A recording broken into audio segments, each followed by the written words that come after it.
Nous, c'est de la fintech. Donc, l'embryon de l'idée c'est fait en Angleterre, au berceau de la fintech, évidemment. Et au fur et à mesure de nos levées de fonds et de nos réussites, par ailleurs, on a bouclé une levée de fonds de 27 millions d'euros en début d'année 2022.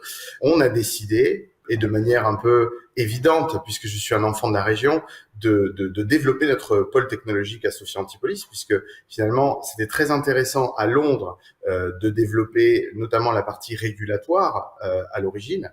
Mais aujourd'hui, qu'on est dans un développement de produits, donc à fort caractère technologique, on a vraiment décidé de venir au cœur de la Silicon Valley française et européenne, donc la fameuse technopole européenne, pour développer notre pôle technologique. Je pense que les technologies de demain sont en cours de fabrication en France et particulièrement à Sofia.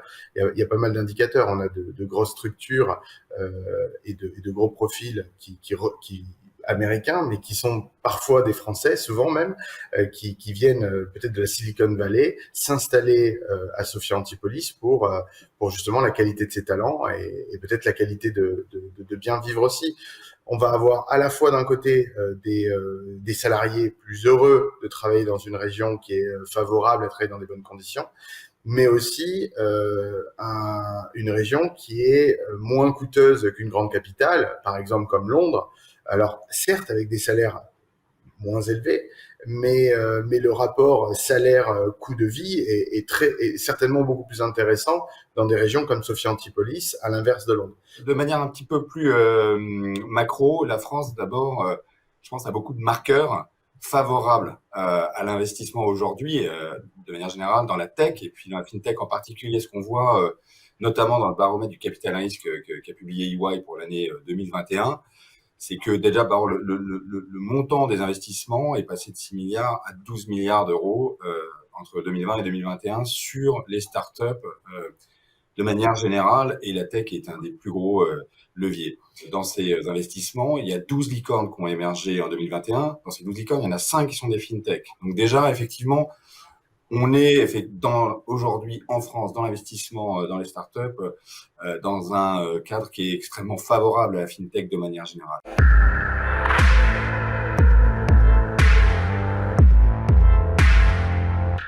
Évidemment, la partie Brexit sur le plan régulatoire, énormément de structures ou de sociétés ou d'institutions financières, en règle générale, qui adressaient le marché européen, ont dû soit quitter le territoire, soit créer des branches en Europe. C'est ce que nous on a fait, c'est-à-dire qu'on est à la fois, le groupe est implanté à la fois en Angleterre, à la fois en Irlande, en France et en Allemagne. Donc on est venu s'implanter plus rapidement en Europe par le Brexit. C'est très illustré par les résultats de nos différents baromètres sur l'attractivité. Si je regarde sur les 5 dernières années, on a vu que, alors pas forcément de manière générale, mais par exemple, rien que les projets industriels, le nombre d'implantations au UK a baissé de 40%, et ça s'est très largement reporté sur la France. De manière générale aussi, quand on regarde les grandes métropoles, alors c'est pas spécifiquement lié à Sophia Antipolis, mais les grandes métropoles, Londres aujourd'hui a perdu à peu près 10 points d'attractivité par rapport à notamment Paris, qu'on a pris 10 exactement dans le même temps. Donc on voit quand même que l'effet du Brexit manifestement quand même a des impacts positifs sur l'attractivité de la France. Et je pense ce qu'on voit aussi aujourd'hui, c'est que les fintech, parmi les implantations des fintech, la France est quand même en très bonne position. Et évidemment, des territoires qui ont, je dirais, l'écosystème qui va bien, qui ont les talents qui vont bien, sont particulièrement attractifs pour les fintech qui ont du coup tous les moyens de se développer. Si on réintègre l'Angleterre en Europe, disons, le triptyque est simple. C'est les meilleures régulations sont l'Angleterre, la France et l'Allemagne. C'est là où on va avoir le plus de sérieux, où les choses sont certainement le mieux faites. Si on considère le Brexit comme étant une porte fermée pour le marché européen, s'offre à nous deux possibilités, aller se développer en France ou en Allemagne. On sait aussi qu'à l'étranger, et notamment en Angleterre, mais pas uniquement, on a énormément de Français expatriés qui ont les compétences, par les talents à l'origine, de venir développer quelque chose de révolutionnaire. Là, on parle de la fintech, donc on parle de révolution en général. Et donc, il apparaît aussi évident pour ces enfants du pays de revenir développer dans un milieu qui est favorable à la réussite.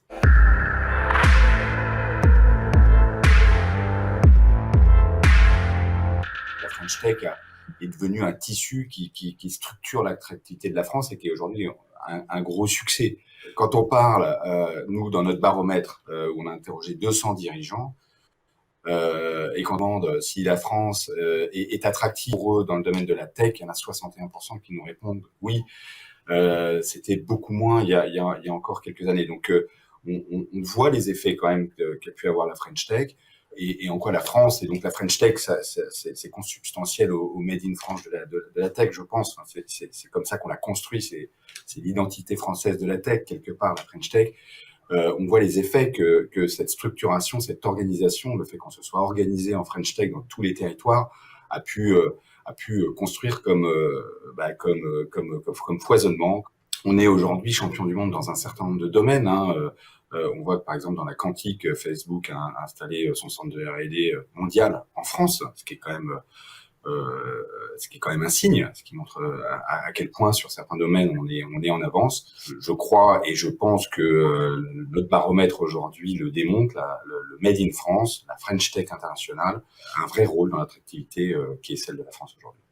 Et pour rebondir avec ce que vous disiez, on a aussi, alors Facebook évidemment, un très gros nom, mais dans les très gros noms qui sont montants et qui sont des très très belles réussites depuis quelques années, j'aimerais citer notamment Binance, qui vient fraîchement d'annoncer un investissement sur un pôle R&D en France de 100 millions d'euros.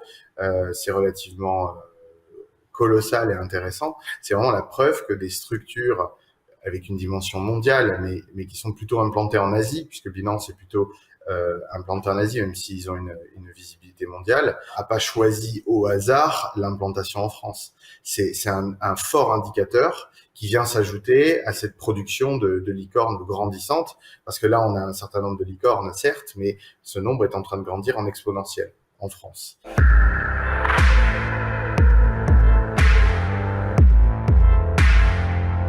Sur les territoires et Sophia Antipolis en particulier, effectivement, je pense que il y a un environnement qui est très favorable. Il y a les talents qui sont là avec les bonnes compétences, avec effectivement tout ce foisonnement qui est le foisonnement que recherche, je pense, une fintech lorsqu'elle s'installe quelque part. Ce qui est assez étonnant, c'est qu'en fait, et c'est quelque chose qui mérite d'être largement optimisé, et nous on essaie de le faire, c'est de vraiment rentrer en contact avec les différents acteurs start-up et fintech de la région qui en fait sont présents, même si cela est en train de pousser. À Sophia Antipolis, on voit de nouveaux acteurs qui se dessinent et qui arrivent, mais il y en a déjà des existants avec lesquels il y a énormément de synergies potentielles.